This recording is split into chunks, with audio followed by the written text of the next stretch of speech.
Welcome to HomeBuddy TV Vlog.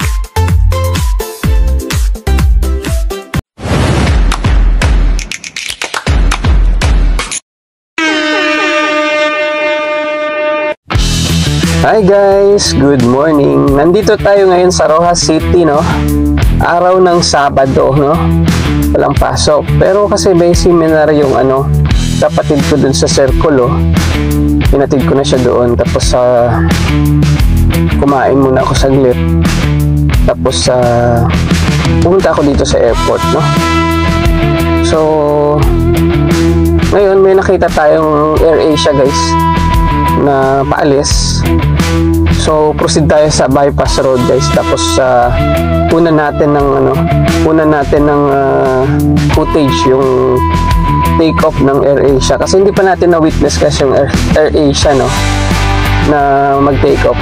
Lagi nating nakukunan yung Cebu Pacific, pero yung AirAsia ngayon pa lang.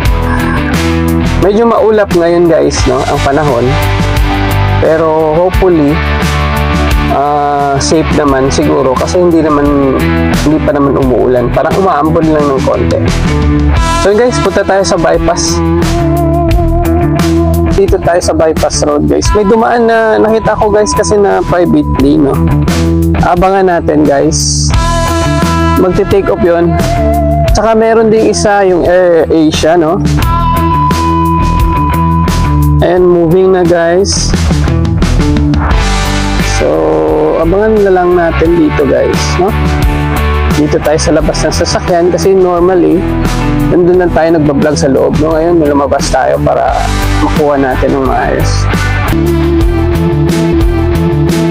Ito na, guys, yung private plane, guys. Kanina sabi ko, ayan, no?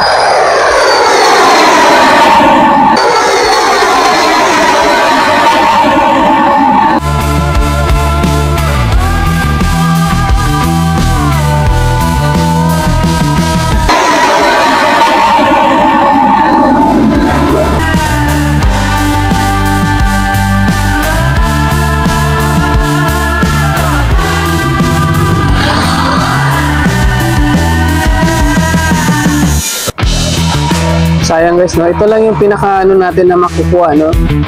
Kasi kung meron tayo mabili sana na telescopic nang nalagay sa cellphone, ma-zoom natin, tapos makikita natin yung makikita natin yung piloto sa susunod.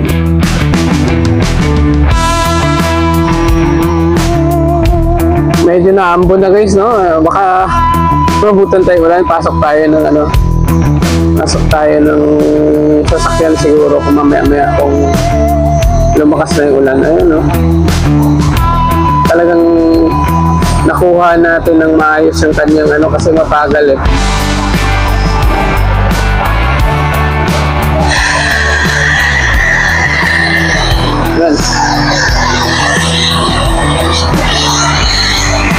Yan. Pantayin natin, guys, dito. Ayan, no? Yan.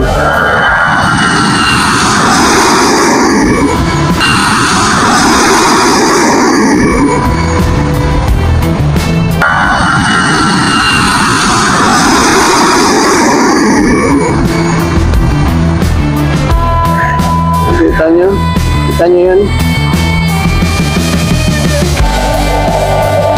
Tumatalsik yung tubig dun sa runway, no? Pagdaan niya, no? So ayun na, nakalipad na siya, guys. Mukhang magiging safe naman yung mga pasahero natin ngayon. So guys, andito na ako sa Air Circle, no? Ang oras ay 3:15, no? So sabi ng kapatid ko kanina, hanggang mga 4 o'clock lang sila. So sabi ko, mag-proceed na lang ako dito, kasi para dito na ako maghintay. Total hindi naman mainit kasi maulan, guys. So ganun din naman. So dito na ako, guys, sa Circle maghintay. Hindi naman din mainit. Tapos kung maidip kanina, nagising ako siguro mga 2:30, no? Kasi punta na ako dito, guys. Na baka naman sakali naman na mag-early sila, no? Mag-out kasi sa mga panahon. Pero mukhang tuloy-tuloy ang meeting sa loob, guys. Seminar, ayan, oh. Dami naghihintay. ng mga sasakyan sa labas. Mga DepEd siguro to sila. So ayun lang guys, dito lang muna tayo. Ang oras natin ay 3:30 na. Pero wala pa, hindi pa rin lumalabas yung mga nag-meeting, no? Examiner. So agutin talaga siguro tayo ng 4 o'clock dito or mas lagpas pa guys. May message na ako guys. Sabi ng kapatid ko ay malapit na daw sila mag-end, no? So ayan, hindi niya alam nandito na ako eh. Kaya siguro hindi ako, nawala pa ako dito sa circle, pero wala pa naman lumalabas kasi nakikita natin. Kung may lumabas na, kikita na natin. Ano naman, another message, no? Sabi niya tapos na daw, pero kung makikita nyo, wala pang lumalabas na tao guys. So siguro nag-message lang siya na tapos na para pumunta na ako dito sa circle. So yan lang guys, hintayin na lang natin, minutes na lang to. Kita na tayo guys na lumalabas ng mga tao. So ayan.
So ayun guys, nandito na kami sa bahay, no? Kakadating lang namin, ang oras ay 4:25.